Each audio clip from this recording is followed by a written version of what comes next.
ভালো দাদা, তার পাশাপাশি ভালো স্বামী হিসেবেও পরিচিত। নেক্সট মান্থেই উইমেন্স ডে নিয়ে জাহির আলভীর ভাবনা কোথায় আসবে? আবার একই কথা বলতে হয়, ভালো স্বামী কিনা আমি জানি না। আমি চেষ্টা করি, হয়তো একদমই ভালো স্বামী না আমি। খুব একটা বাসায় সময় দিতে পারি না, ওয়াইফকে খুব একটা টাইম দিতে পারি না। মনে হয় না খুব একটা ভালো স্বামী, বাট চেষ্টা করি। আর সামনে উইমেন্স ডেতে শুধু নিজের বউ না, সবার বউ এবং মা সবাইকে উইশ করবো উইমেন্স ডেতে। বিকজ ওমেন ছাড়া আসলে মেনরা পরিপূর্ণ না, এটা যে যত কথাই বলুক, আই বিলিভ দ্যাট।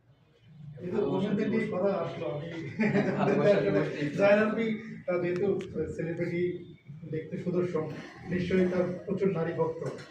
তো এত নারী ভক্ত যারা প্রতিনিয়ত হয়তো জায়গার দিকে মানে সুন্দর সুন্দর শেখ সুন্দর সুন্দর অ্যাক্সেস করে থাকে, এত নারী ভক্তদের কিভাবে মেনটেন করে থাকে? যে রাধে সে চুলো বাঁধে, আমার কাছে মনে হয়।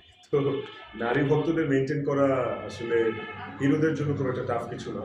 ইফ সামওয়ান ইজ হিরো বা অ্যাক্টর বা crush whatever it is, যদি ওই ওই জায়গাতে কেউ বিলং করে, আমি আমার কথা বলছি না, আমি ওই ওই পার্টিকুলার পজিশনটার কথা বলতেছি। ওই পজিশনটা যদি কেউ বিলং করে, নারী ভক্ত তো অবশ্যই থাকবে। এবং ওই যে রাধে সে চুলো বাঁধে, ভক্তভাবেই ব্যালেন্স করা বা মেনটেন করা যায়। কোনো নারী ভক্তের কারণে ভাবির কাছ থেকে ঝাড় খেতে হয়েছে?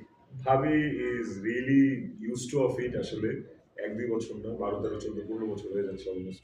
ভাবি is facing this regularly, so ওর জন্য মানে she is not bother about it. She is not bother about it আসলে। ওকে, ভালোবাসা দিবসটা আপনার কাছে কেমন এবং ভালোবাসা দিবস নিয়ে আপনার কোনো স্পেশাল না, আমার ভালোবাসা দিবস নিয়ে কোনো স্পেশাল পরিকল্পনা নাই, বিকজ আমি ভালোবাসার জন্য একটা নির্দিষ্ট দিনকে কখনোই গ্লোরিফাই করতে চাই না। আই ফিল লাইক ভালোবাসা এভরি নাও এন্ড দেন হইতে পারে, যে কোনো কিছুর সাথে হইতে পারে, যে কোনো মানুষের সাথে হইতে পারে। তো স্পেশালি একটা দিনকে গ্লোরিফাই করার জন্য আসলে আমি মনে করি না যে খুব স্পেশাল কিছু করতে হবে। এটা আমার অপিনিয়ন।